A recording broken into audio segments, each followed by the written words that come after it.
ساعات الحنين بياخدنا ويسرح بينا الأيام زمان، فتلاقي نفسك بتغمض عينيك وتبتسم وترجع بالسنين لورا، وتسمع صوت جارك وهو معدي تحت بيتكم ويقول لجدك العواف، فيقول له الله يعافيك، طب اتفضل، ما يصحش كده، فيقول له يزيد فضلك.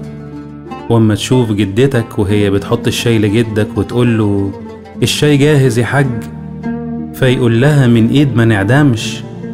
فاكرين كمان الراجل اللي بيبقى شايل قفص العيش السخن على كتفه، وطول ما هو ماشي عمال يعزم على الناس في الحتة ويقول لهم اتفضلوا عيش سخن، فيقولوا له ما نتحرمش، يزيد فضلك.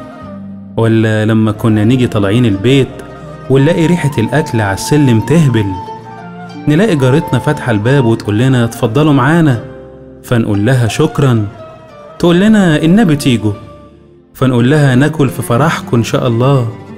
الناس دي كان لسانها بينقط عسل. تخيل الواحد من دول كان بيتعامل مع أهل بيته وحتته بالشكل ده، تحس إنهم من كتر العشرة بقوا شبه بعض، إخوات قرايب. الواحد منهم يكون لابس البدلة ومالي مركزه، وأول ما يدخل حتته تلاقيه بيمسي على فلان ويشيل الشنط من الست فلانة.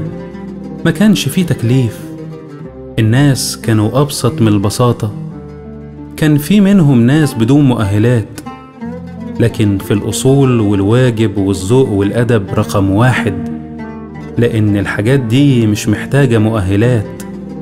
دلوقتي العمر جري والوقت عدى، وكلنا بنتمنى إن عداد الزمن يرجع ونرجع نعيش الأيام دي بعبالها، ونعيش ولادنا اللحظات الطيبة وسط الناس الطيبة والقلوب الصافية، من غير لا تكنولوجيا ولا إنترنت. على فكرة، فرحة القلب سهلة، وهتلاقيها جوه كل واحد فينا، وكل اللي محتاجينه بس إننا نعيش الحاضر بأخلاق زمان. إلى اللقاء.